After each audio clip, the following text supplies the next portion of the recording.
Welcome to The Scroll for Wednesday, February 26th. I'm Julie Corman. The Scroll is a fast-paced, condensed version of the most impactful news of the day that fits into your schedule here on 13 Plus. Let's get into it. A 4-hour standoff in Muskegon Township ended peacefully Wednesday afternoon. Police say a 36-year-old man was having a mental health crisis. When officers arrived at the house south of M120 and River Road, they say shots were fired from inside. Eventually, they were able to convince the man to come out. He was taken to the hospital for self-inflicted wounds. The driver of a pickup is facing charges after a high-speed chase on US 131. It started Tuesday afternoon near Morley in Mecosta County. The chase was called off near Rockford before Walker police spotted the truck and pulled it over at the Leonard Street exit. This video you've been watching behind me is from one of our tower cams where we saw several police cars on the scene.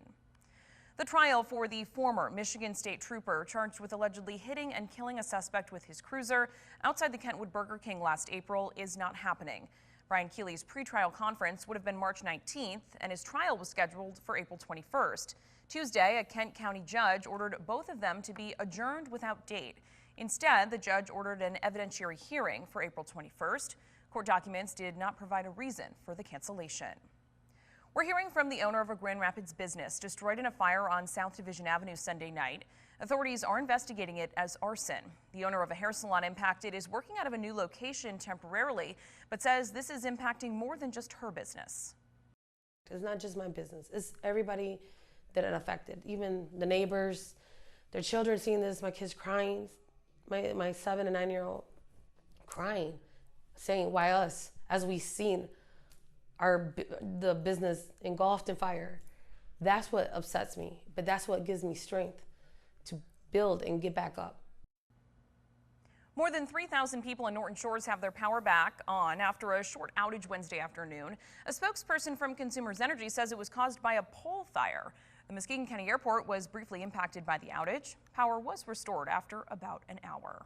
A malfunctioning railroad crossing caused a traffic delay late Wednesday morning near the intersection of Michigan Street and Fuller Avenue in Grand Rapids. Police say people started calling around 11:30 this morning saying the gates were down, but there was no train. Officials say eventually traffic started going around the gates, causing a safety concern. The intersection was then closed until the gates were fixed about 1 o'clock in the afternoon. The director of the Michigan Department of Agriculture and Rural Development testified to the U.S. Senate Wednesday, saying if specialty crop farmers are not included in upcoming agricultural legislation, the state would suffer greatly. Specialty crops are crops that aren't major commodities, things like tree nuts and Christmas trees.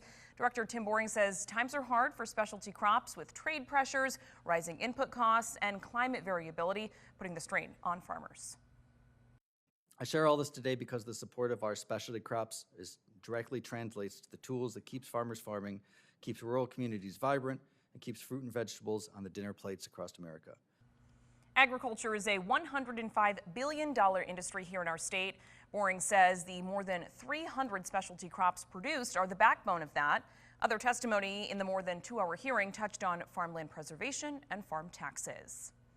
A proposal to ban vaping and smoking in Muskegon's public parks is not happening, at least for now. City commissioners did not approve proposed rule changes at their meeting Tuesday night.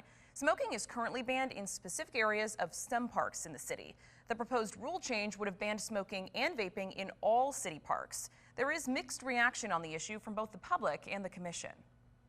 A clear case of government overreach and an unrealistic expectation for both Muskegon Police Department and park rangers. Our parks are shared spaces, not controlled spaces. I don't feel any sense of compulsion about moving forward with a vape ban. It doesn't seem supported by the science or the community. The city manager said in a statement, quote, "The matter will now return to staff for further review where they will determine whether to bring it back to the city commission, refer it again to the Parks and Recreation Advisory Committee, or discontinue further action." After hearing of budget cuts coming to organizations and services that help veterans in Kent County, one local veteran is speaking out about the issue. Kent County Veteran Services says they were notified this week by Michigan Veterans Affairs Agency of the cuts due to lower than expected funding from the most recent grant program. Local Army veteran Sean Mullenbelt says due to these cuts, he'll lose a key part of his income and fears more reductions may threaten his livelihood. I mean, I'm a disabled veteran. Are those benefits going to get pulled too? I got 3 people that I know that their funding's completely gone. Like, their livelihood for this year is no longer funded. I want people to know with cuts, come casualties. Now, Kent County Veteran Services will meet with MVAA very soon to discuss the funding cut and next steps. The city of Grand Rapids held a public meeting Wednesday night to talk about an upcoming big construction project on Division Avenue. It's scheduled to start on Monday, March 3rd. Division will be closed from Fulton Street North to Michigan Street. The project will include upgrades to parking, widening of sidewalks, and adding of trees. Grand Rapids could see a surge in disease-spreading pests this spring. I know, nothing we want to hear. The National Pest Management Association warns record-breaking snowfall has driven rats and mice indoors. The association warns with heavy spring rains predicted, tick populations could see a dangerous boost as temperatures do climb. Experts say pests can spread serious diseases. Homeowners are recommended to seal cracks, remove standing water, and use a professional pest control service. Community leaders in Grand Haven are looking to improve the Main Street District, and they'd like your input. To try and revitalize downtown, the Grand Haven Main Street organization is hosting 3 focus groups for people who live in the area and also property owners. They say the focus is on keeping Grand Haven a fresh destination. What's important is for people to get involved. Like I said, we can't make these decisions in a silo, and I don't want later someone to say, well, I wish you would have gone left, but you went right. And maybe we would have gone left if we'd had that input. So it's really important that people fill out the survey that's online, that they attend these sessions, because more is better. For information on how to take part or a link to that survey, you can visit the Grand Haven Main Streets page on Facebook.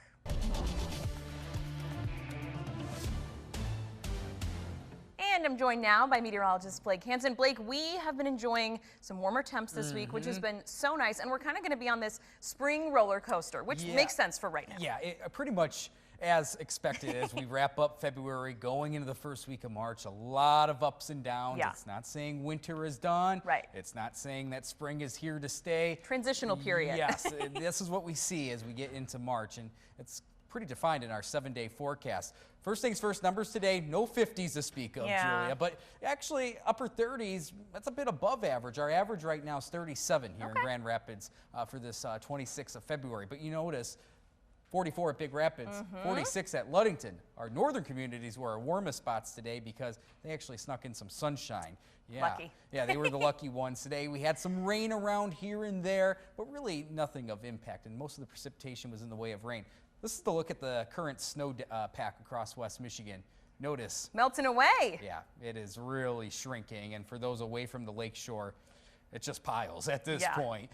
Still a little bit of a snowpack in the typical snow belts off of lake effect direction off a northwest wind. So south of Holland into Allegan County, and then north of Muskegon towards Pentwater, Ludington. And then obviously the snowpack is still there up north. Yeah. But here in the greater Grand Rapids area, that snowpack is melting away.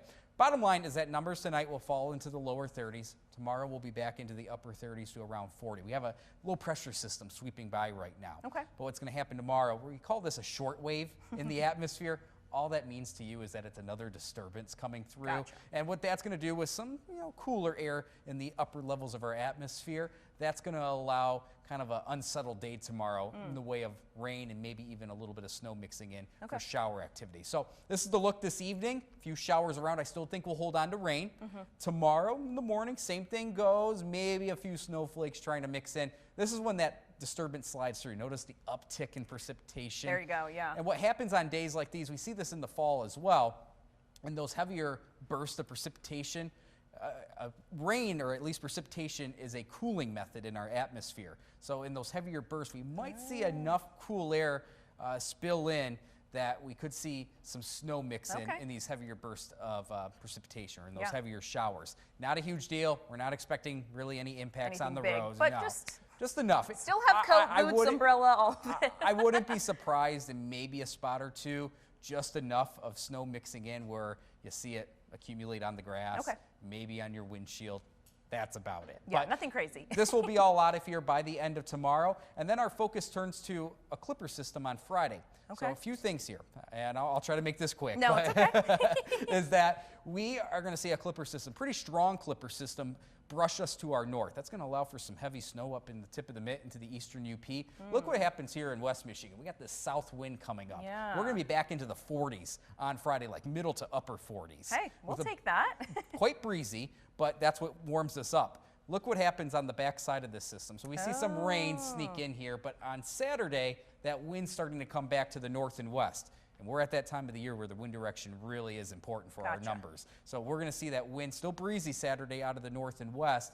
And what that does to us temperature-wise, so we're 46 on Friday, that 32 is going to be achieved at daybreak. We're going to be in the 20s by Saturday afternoon. Wow. So really up and down and up and, yeah. 30 on Sunday, and then we're back into the 40s early next week. Here's one last kind of cool thing to show. A lot to keep track of for you guys. So a very wavy jet stream this time of year. That's why we see these ups and downs. So we call this troughing. Notice the jet stream kind of like a U right here. That's allowing that colder air to spill into the Great Lakes region. At least that's why we're a bit below freezing come Saturday and Sunday. This is early next week. Notice it's the opposite of a U. Yeah. We call this ridging in our atmosphere, and that allows a south wind to develop, usually a warmer air mass, and that's what we're going to see early next week. There will be a system to watch out for mid next week. As of now, looking like we'll see mostly rain, but of course in early March. Right, you never know. Close eye needed 7 days out. So this is our forecast over the next week. Ups and downs, a little bit of rain and snow, mostly rain tomorrow. Friday, most of the day will be quiet, late day showers. More importantly, it's going to be breezy Friday and the Saturday, cooler weekend, but also a little bit of sunshine late Saturday and the Sunday, and then right back into the 40s early next week. So don't put the boots away, don't put the jacket away, but also keep the umbrella out, you know, but also maybe open the windows a little bit. Just be prepared for everything. The biggest thing I heard, we had a coworker here to ask me yesterday, is it time for me to put away the winter stuff? No. She is not a Michigander, lifelong Michigander. And I said, well, you can start thinking about bringing some spring attire in the wardrobe, but you got to have a few winter things still. Don't pack it into the attic. No, you got to hold on to the winter gear at least till mid-April, and then we can say goodbye completely. But yeah, pretty typical next 7 days, ups and downs. But nice to get those little peaks of those, you know, 40-degree days to keep you pushing through, you know, the colder days like on Saturday. Like yesterday, getting a bit of that spring fever. Little hope. Yes, and we'll eventually get there, obviously, as March goes on. Okay, Blake, thanks so much. Gerald R. Ford International Airport is expecting thousands of travelers this spring break. Last year, the airport saw 195,000 people travel through, a record-breaking year. Top destinations include several cities in Florida and also Dallas. The airport is expected to put out its forecast for upcoming spring break travel next month. The Grand Rapids Public Museum is working to build digital leaders of the future with a new learning platform. The program, called Public OS, allows students to create digital products and even their own museum metaverse. This is so cool. It's the first platform to receive a nationwide certification, ensuring online safety, especially for children. The museum believes this will help prepare kids for the future.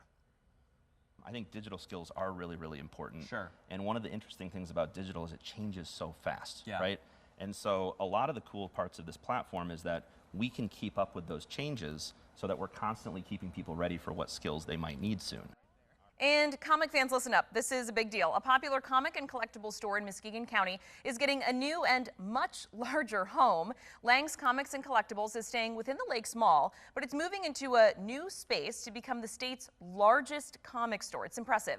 Lang's Comics and Collectibles has been in that mall for a decade, but now it's moving into the site of the former Bed Bath & Beyond. 27,000 square feet of space. I've had people come in as adults and they're saying, I remember when I was a kid shopping at one of your stores, and now they have kids, you know, and you know they're coming in with families, and you know it's just kind of a cycle of, you know, people who enjoyed this when they were kids now sharing it with their kids, and they're still shopping with us, and they recognize us, and you know we recognize a lot of people from over the years. This new location will be ready for a grand opening at 10 in the morning on Saturday, March 1st. Michigan has crowned its ultimate ice cream fan. 23-year-old Grace Bremer of Zeeland beat out a nationwide search to earn the title from Hudsonville Ice Cream. Bremer impressed judges with her lifelong love of the dessert. She told a story from her childhood when she created a foot-long ice cream cone. We talked with her about the moment she found out she won. Growing up throughout my childhood, and even still now, of going to the Cherry Festival and then going to Lake Michigan on the beach, you know, checking downtown. And it's always just been so much fun, and I think it just reminds me of picking all those cherries off the tree.